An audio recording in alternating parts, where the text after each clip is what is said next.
Welcome back to Past the Pumpkin's Glow. Before we dive in, if you have any stories or events that you'd like to share, please feel free to leave a comment or hit us up on our Instagram. It's stories and events like yours that keep this channel going. Now, let's dive right in.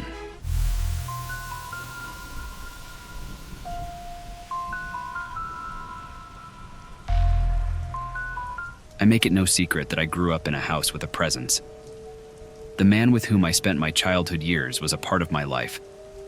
Not a fleeting moment, but something that I grew up with, grew accustomed to, and have always accepted as normal. My childhood home is unremarkable in many ways. It's small, with old clapboard siding that makes it appear just as much at home in New England as in Florida. The sidewalk out front has a date of being poured in 1950. A date you can still see. Remnants of the rubber numbers remain as well. However, the house is much older from what I understand. A very old woman in our town told my mother and me that the house was built in 1920, and every day she used to walk by it on the way to school. It seems out of place now, a historical structure amongst regular houses built much, much later, duplexes about 1,000 feet away, and a huge housing development down the street. How I'd love to have seen the house when it was first built. As a child, I used to find all sorts of mysterious things buried in the yard, such as metal flakes. I'd love to know what made those. Fish hooks. I'd find those by the dozens with my dad's old metal detector. And all manner of oddities. None of it was worth anything and just made me all the more curious. Just like any old historical structure, my house had quirks of its own, such as the piping, large and almost industrial looking, that ran along the backside of the house, and the old well that I used to vault over, practicing my gymnastics. But the thing that stands out in my memory the most, the thing that still stands out to anyone who has visited the house in times past, is the fact that the bathroom, which was built onto the house, much, much later plays host to the back of the fireplace, which at one time was outside. When I was growing up, I used to love looking at the vines that clung tenaciously to the back of the fireplace. I was equally saddened over the years to see them succumb to starvation and asphyxiation as they admitted inevitable defeat in a land that was not suited for their growth. Inside the bathroom. The back of that fireplace sure did a nice job of heating the bathroom in the winter, though. Now you might be wondering why I am speaking so much of a bathroom of all things. Well, it appears that bathroom was where the hub of activity happened. Allow me to explain. My parents weren't the first owners of their home, obviously, it being built early in the 20th century and all. I'm not sure who owned the house originally. I should find out, though. But it was owned later on by a family called X.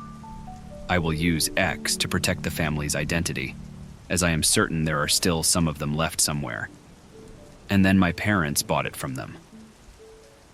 When the house was originally built, as was customary back then, and especially in the country as the house was, there was no indoor plumbing. The only bathroom was an outhouse. The owner at the time, Mr. X, made his customary journey each day from the living room to what is now the bathroom door, but at the time was the door leading outside and to the outhouse. My parents come from good, old-fashioned country stock, the type of raising where haints are known about, even whispered about, and family legends are the gospel, but they aren't openly spoken about. Like many country folk, my parents are religious, not overly so, but those of you with the same blood in your veins will understand what I mean. And you turn to God for everything you need, not spooks and things unexplained, so when I began feeling him in the house, I was afraid to say anything. For a while I would go into the bathroom, and while in there, if you have ever felt someone outside a door before they open it up and come in, that was what I felt. It even got to the point that the door would swing open slightly, and as I got used to Mr. X, would admonish him for being perverted. The door would slowly swing back closed. It never bothered me, but was a bit unnerving. However, it has been rumored that the dead do watch the living. This went on for a few years, and I never said a word. Then one night, as my mother and I did dishes, I decided to take a chance. I was washing plates and she was drying them. So I nonchalantly said, "You know, Mother, sometimes I think I'm losing my mind." I could swear I feel someone outside the bathroom door. With a look I will never forget, my mother stopped drying dishes, looked at me and said, "I felt it too." And that, as they say, was that. The cat was out of the bag, and my mother and I spent a while discussing Mr. X and how he had done just the same thing to my parents since they moved in. My mother related a rather amusing story to me of the first time she ever felt Mr. X and how my father didn't believe her. My father has been a tile setter for over 40 years. He started doing it when I was just a baby. Many times he'd be working close to home and come home for lunch. Back then, no one locked their doors, especially in my small town. Regretfully, that isn't the case now. It was simply unheard of. So my father would come home and get himself some lunch. One day my mother said she was in the bathroom and she felt something outside the door. She figured it was my father and called to him. No answer. She called again. No answer. When she asked him about it later in the day when he'd gotten home, he denied ever being in the house and claimed he was still at work. She wasn't sure she believed him, and they went back and forth, my mother, according to my father, being a nutcase and making up the whole thing, and my father, according to my mother, just being hard-headed. So it wasn't brought up any further until Mr. X decided to pay my father a visit. While hanging out clothes one day, my mother walked back into the house to hear P, also using only an initial to protect my parents' identities. P. She flung open the bathroom door and said, "What P?" She told me that my father was as white as a sheet. Well, the first thing out of his mouth was, "Why were you standing outside the bathroom door?" I wasn't, I was outside hanging up clothes. No, you weren't. You were standing outside the bathroom door to scare me because I didn't believe you before. No, I wasn't. I was outside hanging up clothes and just came inside to hear you hollering. With that, my mother said my father turned even whiter and the subject was dropped. To this day, he accuses my mother and me of being crazy. But we know better. Wink. Oh, but it doesn't end there.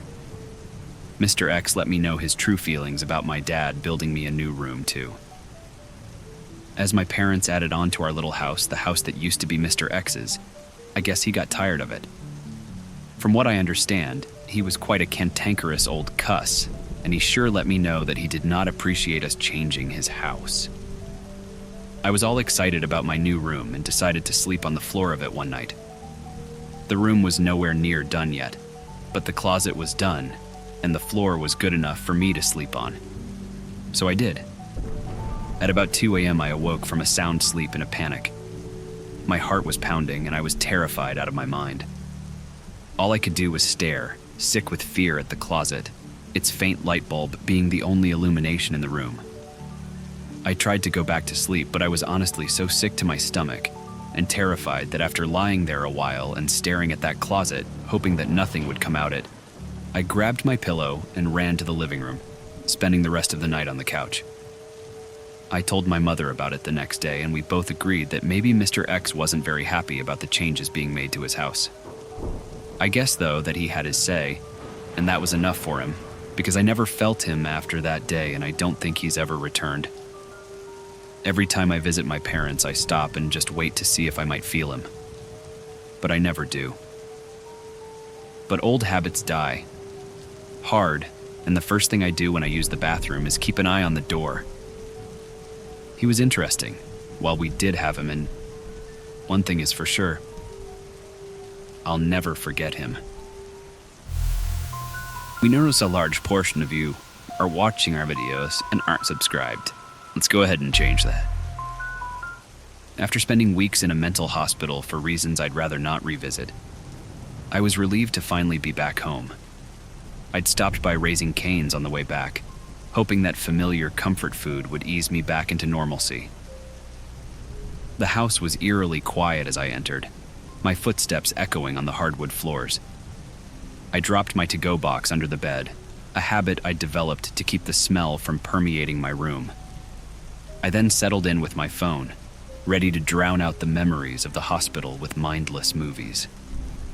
An hour into my escape, the world outside my screen jolted me back to reality.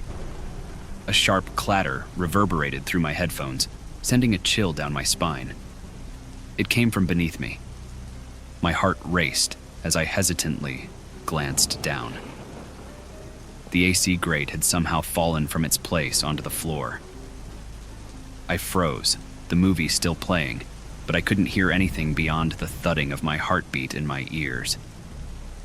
I knew we had a raccoon problem. They'd been rummaging around for a while now, making a mess of the place.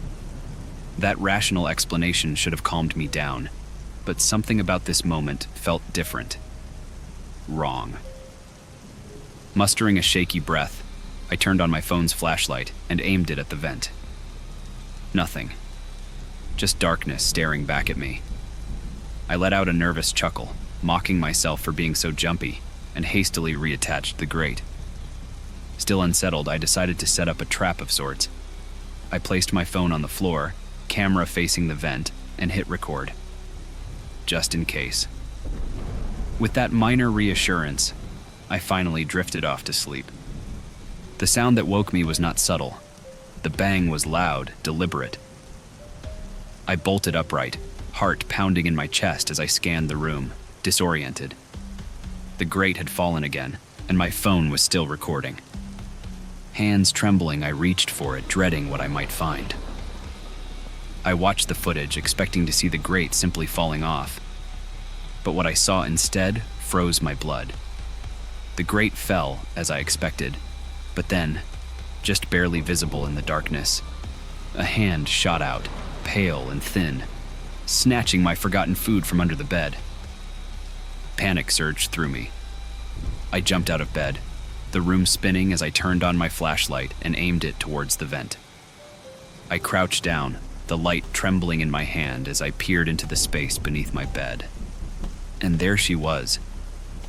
My sister, the one who'd been sent to the psych ward months ago for stabbing her drama teacher in the eye with a pencil, was crammed into the small space beneath my bed.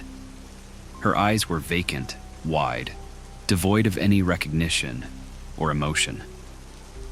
She stared at me as if I were the intruder in her world, not the other way around. A scream lodged in my throat, but my body refused to obey. I felt like a deer caught in headlights, unable to move, unable to process what I was seeing. Then, the world went black. I awoke to the sensation of something cold and wet on my wrist.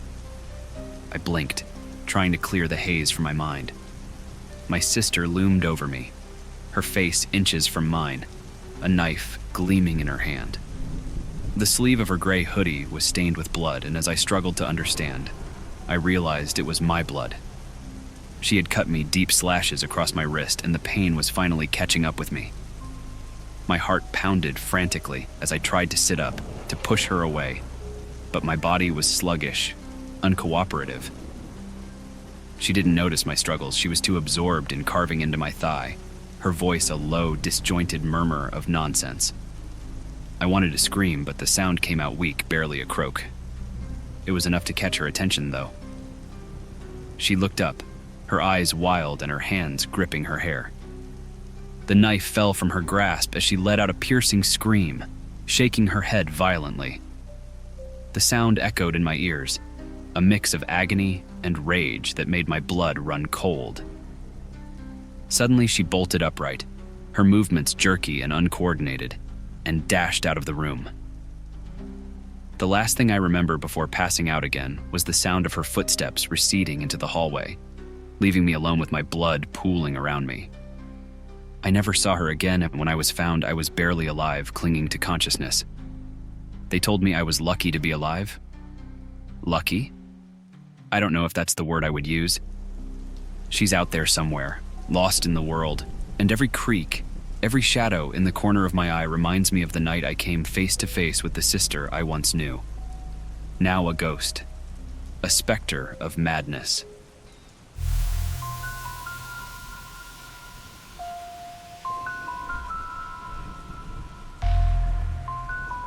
The plan was simple. Head up to our cousin Jess's camper for a weekend of girl talk, movies, and s'mores. Jess had always talked about how peaceful it was up there, nestled deep in the woods. The drive was long, the winding road seemingly endless, But as soon as we arrived, I felt a prickling unease. Maybe it was the isolation or the way the trees seemed to close in around the clearing where the camper sat. It was just the three of us, me, Jess, and our younger cousin, Mia. We were all close, more like sisters than cousins. As we pulled up, the first thing I noticed was the man in the window. He was tall, his face obscured by the reflection of the setting sun on the glass. I thought I was seeing things, but the look on Jess's face told me she saw him too. Mia, though, was too busy laughing at something on her phone to notice. "Did you see that?" I whispered to Jess as we got out of the car, my voice shaking a little. Jess nodded, her eyes fixed on the window. But when we got inside, the camper was empty. The only sound was the faint creaking of the floor under our feet. "I'm sure it was just a trick of the light," Jess said, more to convince herself than me. "This place does weird things when the sun's going down." Mia had already flopped onto the couch, completely unfazed by the tension between us. I tried to relax, telling myself it was nothing, but that gnawing feeling of dread wouldn't go away. 5 minutes later, just as we were starting to unwind, we heard it, a soft scratching at the door. We all froze, glancing at each other with wide eyes. Mia was the first to speak. "Is that Timmy? Is he coming tonight?" she asked, referring to our little cousin who sometimes visited on weekends. Jess shook her head slowly. "No, Timmy's not coming." We all stared at the door, waiting for another sound. When none came, I peered through the window, half expecting to see a raccoon or something. But there was nothing. No animal, no person. Just the darkening woods. "Must be the wind," Mia said, but even she didn't sound convinced. We tried to go back to our conversation, but it was like the room was holding its breath. Then a sharp pain shot across my back. I gasped, jumping up from the couch, clawing at my shirt. "Something's wrong," I managed to say, my voice strained. Jess rushed over and lifted my shirt. "Oh my God," she whispered, "you're bleeding." I felt a trickle of warm blood on my skin, and when Jess turned me around, I saw her face drain of color. "You've got scratches all over your back." I stumbled toward the bathroom mirror, barely able to breathe. The mirror reflected angry red lines crisscrossing my back, like someone had raked their nails down my skin. But there was no one else in the camper, no one who could have done this. And that's when Mia screamed. We both ran back into the living room to find her standing by the bedroom door, staring at something inside. "There's a girl in there," Mia said, her voice barely a whisper. I grabbed the largest knife I could find from the kitchen, my hands shaking as I approached the bedroom. But when we opened the door fully, the room was empty. Just the bed, the dresser, and the lingering scent of something old and musty. We didn't wait around to find out what was going on. We ran out of the camper, nearly tripping over each other as we sprinted down to the road where my aunt was waiting for us. "There's something up there," Jess panted, trying to explain what had happened. But my aunt just laughed it off, saying it was probably our imaginations running wild in the dark. Reluctantly, we went back up, but as soon as the camper came into view, I felt that same chill down my spine. The lights were all on inside, even though we had left them off. And there, in the window again, was the man. This time, his face was pressed against the glass, his eyes hollow and black. We burst through the door, and just like before, the man was gone. The lights flickered, the air grew frigid, and the dread in my chest was almost unbearable. I still held the knife, my knuckles white with fear. "Come play with her," a voice whispered from the darkness, the words hanging in the air like a command. That was it. We ran, fleeing into the night, the knife still clutched in my trembling hand. As we stumbled down the path, I heard footsteps behind us, heavy and deliberate. I glanced back, but there was no one there. Just the dark, empty woods and the faint echo of footsteps chasing us all the way back home.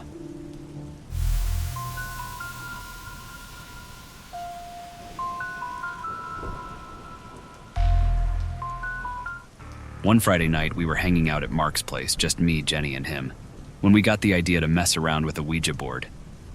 Mark had found it up in his attic, covered in dust, and looking like something out of a horror movie. We didn't really believe in that stuff, but we were bored, and it seemed like a good way to kill time. We headed down to the basement, which was the only spot in the house where we could be sure his parents wouldn't hear us.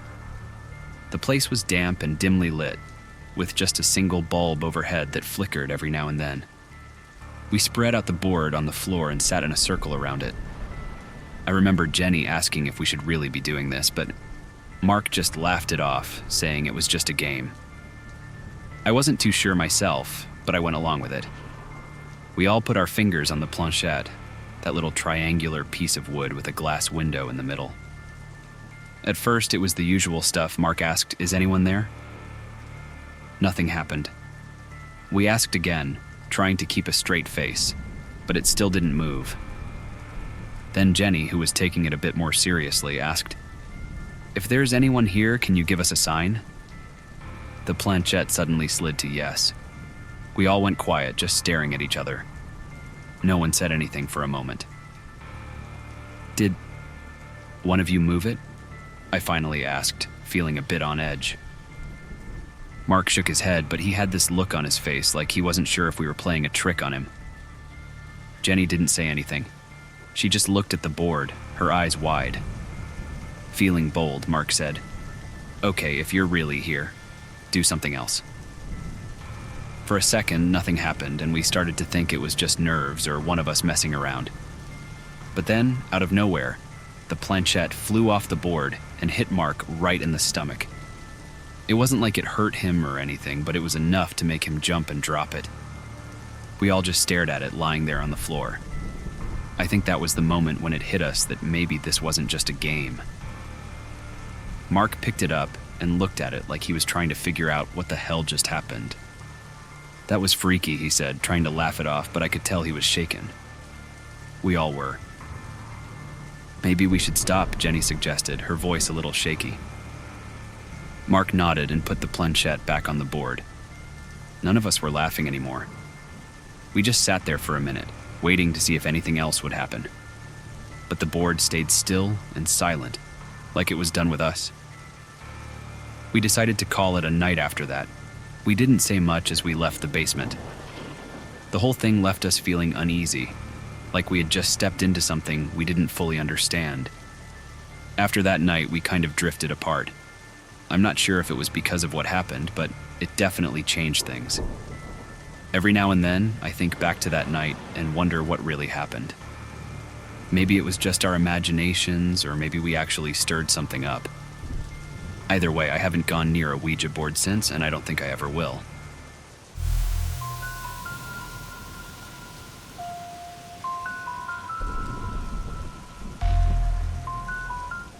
It was just another ordinary night. My boyfriend and I had settled in for bed, the soft hum of the television in the background. We had this habit of leaving the TV on, a kind of comfort, I suppose, filling the dark, silent room with a bit of light and noise. He fell asleep quickly, his deep, even breaths becoming a familiar rhythm that I found soothing. I soon followed, the flickering images on the screen lulling me into a deep sleep. Sometime later, how much later I couldn't tell, I was pulled from the depths of sleep by a strange sensation. My eyes fluttered open, and I was disoriented at first, not fully awake, but I knew something was off. I could sense someone standing at the foot of the bed. My first thought was that it was my boyfriend. Maybe he'd woken up and was fiddling with the TV or getting up for some reason. But as my vision cleared, the shadowy figure came into focus. There, standing in front of the TV, was a man. His silhouette was dark, outlined by the glow of the television behind him. He was tall, and his posture was eerily still, as if he were waiting for something.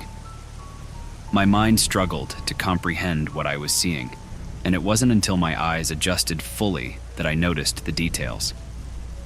The man was wearing clothes that didn't make any sense, an outfit that looked ancient, tribal even. His head was adorned with feathers, and his body was wrapped in furs, The TV's light flickered across his face, but where I expected to see eyes, there was nothing. Just dark, empty voids. A wave of terror crashed over me, cold and paralyzing. My heart pounded in my chest, and I could barely breathe. I gasped, my body trembling as I tried to make sense of the impossible. This wasn't my boyfriend. My boyfriend was right next to me, still asleep, his presence only making this moment more terrifying. How could someone else be in the room with us? My gasp must have been louder than I realized because the figure suddenly turned its head toward me. The movement was unnatural, like it wasn't used to having a body, and it sent a jolt of fear through me so intense that I couldn't move. My gaze was locked on its featureless face, and I knew deep down in my gut, that this thing wasn't human. Just as I was about to scream, the TV flicked off, plunging the room into complete darkness. The figure vanished in an instant, swallowed by the blackness. I was left sitting there, shaking, my skin cold with sweat, trying to convince myself that what I'd just seen wasn't real. But I couldn't shake the feeling that it was. Every fiber of my being screamed that whatever had been in front of me wasn't a trick of the light or a dream. It was something else, something ancient and wrong. My boyfriend stirred beside me, awakened by my terrified gasp and the sudden silence. He reached out, his hand brushing against my arm, and I flinched, still caught in the grip of fear. "Hey, what's wrong?" His voice was groggy, but concern laced his words. He sat up, looking around the room, probably trying to figure out what had frightened me so badly. I saw something," I whispered, my voice shaking. I could hardly form the words, my mind still reeling from what I had just witnessed. There was a man. No, not a man. Something standing in front of the TV. I thought it was you, but it wasn't. He was dressed like an Indian, but his eyes, there were no eyes. Just darkness. He blinked at me, clearly struggling to make sense of what I was saying. "Are you sure it wasn't just a dream? The TV's off now. Maybe it was something on the screen." I shook my head vehemently.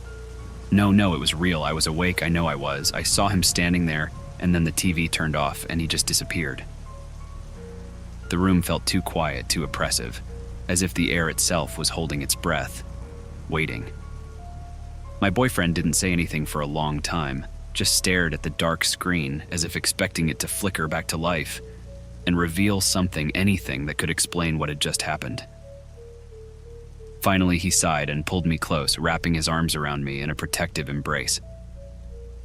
"It's okay," he whispered, but I could hear the uncertainty in his voice.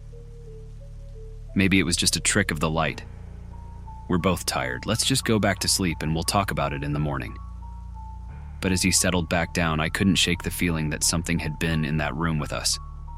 Something that didn't belong in our world. I lay there for the rest of the night, staring into the darkness, too terrified to close my eyes again.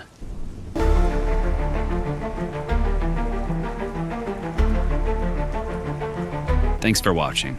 We notice a large portion of you are watching our videos and aren't subscribed. Let's go ahead and change that. If you have any scary events or stories of your own and you'd wish to share with us, please leave a comment or hit us up on our Instagram. Tune in next week for more stories.